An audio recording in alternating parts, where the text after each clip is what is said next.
And by Karl Deeter. Thank you both very much indeed for coming in. I suppose we're going to start with the budget. The papers are full of it today.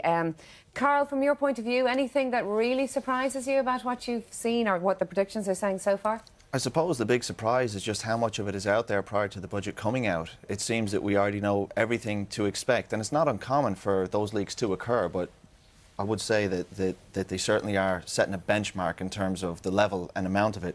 I think the big change is going to be really to do with the elderly people and then with children. There's the two ends of the spectrum, the old and the young, that are going to be hit by this. The elderly are going to see some of their benefits hit.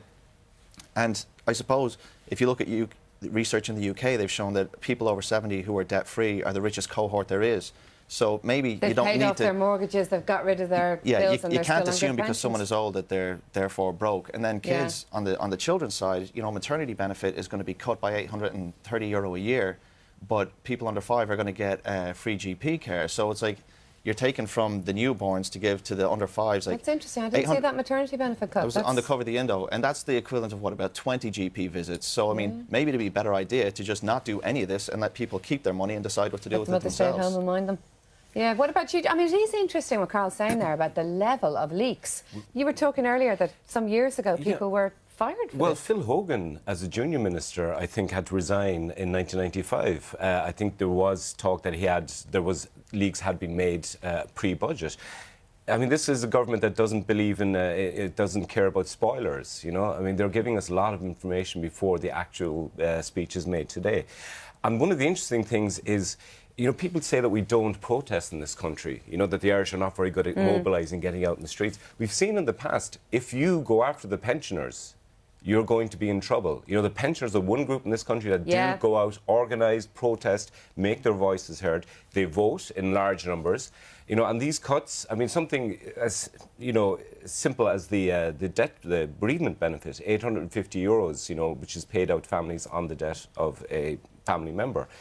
That is quite a considerable amount of money for people, you know. Well, with the funeral expense facing you, it's a huge amount of money, and, you know, you could be glib, you could say it's a cost of dying increase, you know, brought in by you know, in this budget. The death of the death benefit. Yes, but it's, you know, this is one of the issues, and also the phones, you know, the payments are made for pensioners on phones as well. So you think politically the government could be in for strife after this budget? It's risky because we have seen in the past that the pensioners, great power, they go out, they protest, they make their voices heard. It was extraordinary, the power they had after the last change in the medical cards.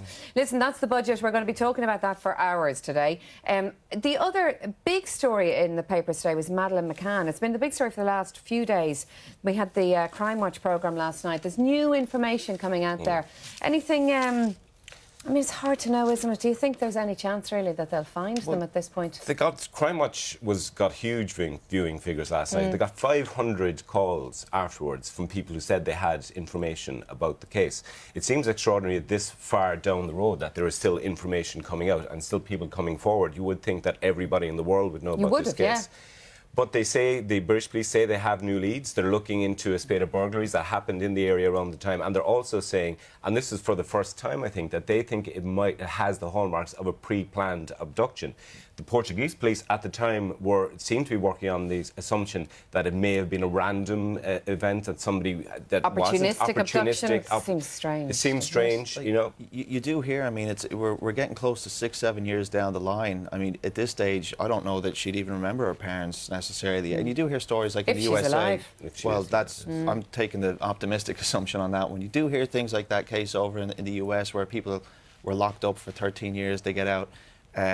I would say, though, that the odds now of solving this so many years down the line, they have to be highly reduced. If you talk to any police ever, they always say that the sooner they get the critical information, the better their odds are. We're talking about doing this 6-7 years down the line. Isn't there a crucial 24-hour period when somebody goes missing, and if you don't get a lead during that period...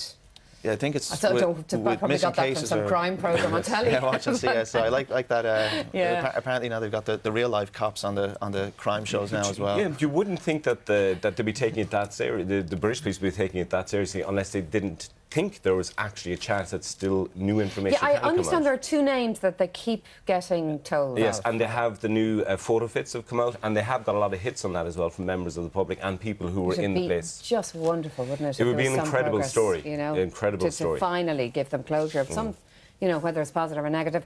As you say, Karl, it's not the only detective issue. This is, I just can't get over this story. The guard who starred in Love Hate, I don't know if he starred, but appeared in Love Hate, the undercover drug guard who appeared in Love Hate. Yeah, he's also in a band. So, you know, I don't know. They're obviously they're pretty upset with the guy. I think he went the wrong career path. That yeah, fella. he should have gone the you know, for creativity and arts. But I suppose it's interesting because I don't think the gripe is the fact that he did any acting. I mean, if he had done Shakespeare, I don't think it'd be a problem. It's the fact that he was in Love Hate. And I think he was raises, playing himself, in effect, wasn't he? True, method acting brought to its extreme. The thing is, what if the guy was a really good cage fighter? You know, you might not agree with mixed martial arts, but what if he was really good at it and it sends out the wrong message that you've got this cop who can kill a man with his pinky? I mean, the thing is, you know, I don't think that you necessarily have to down the guy for appearing in a show. Granted, his cover is blown. Maybe that's what he wants. Maybe I think they should be allowed to do anything they want, but maybe for an undercover drug guard to play himself in a drama. There's an investigation now. I mean, the Garda Commissioner has ordered an inquiry into, ordered an inquiry. It's not that serious. It doesn't seem to be, but they're definitely asking questions. It appears that the guard in question, Kieran O'Reilly, did actually tell his superior that he was going to be doing this. So I don't know what kind of comeback they can have on that. It's not as if he went off and the next thing they just saw him on TV and said, oh, that looks like Kieran. He'd been given permission. Yes. So it's whoever gave the permission is much more The show the does pride itself on using, you know, real-life criminals. You might have a John Gilligan cameo at some stage. You know, he's out now. But yeah, a lot of coverage of Gilligan as well today coming out. Huge story, and a lot of reporters and photographers outside the prison in Portlaoise from late last night, and they've been there waiting for him to come out. So he could have been released any time from midnight. Yeah, I think from midnight, and they've been sitting outside, standing outside in the cold, waiting for him to come out. I mean, that's going to be a big photograph when it does come out, and people are going to be anxious to have that. I presume they'll get it as well. I mean, there's no concept of I don't think sneaking. It'll look like a fireworks display. Yeah, but plus he's apparently got a stay on the sale of, or at least has gone to the course and again about Jessbrook, which is up for sale at the moment. So that's a story that's going to run and run. It seems incredible, but John Gilligan is not going to go away from our, you know, from the news. He's not going to go quietly and disappear after prison. I think he's going to be around for a while. We're going to be seeing a lot more of John Gilligan. Do you think he's going to just keep challenging through the courts? It seems to be. He's actually a pretty impressive lay litigant, and I think probably spending lots of time alone with very little to do. And spending lots of legal aid money on his legal aid. And if you bear in mind that to keep someone in Portlaoise is about 100 grand a year, I mean, the costs associated with him alone don't just end there. And then apparently they're saying that there was 19 million was reported in the papers that was never recovered. That could be anywhere. So there's a lot of things about it. He's going to start looking for that pretty quickly.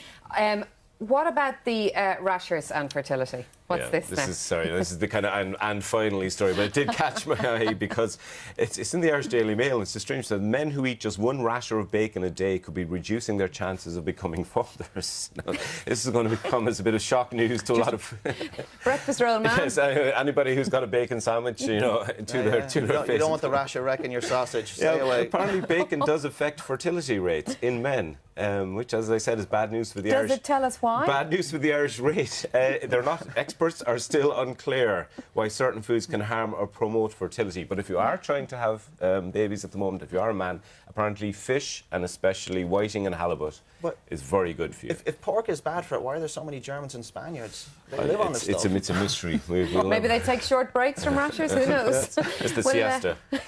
Listen, on that note, thank you both very much indeed for coming into us this morning, Karl and Joe. Now it is time for sports news, and Jackie Hurley is with us this morning. Jackie. Thanks, Keelin. Well, good morning. A crowd of around 15,000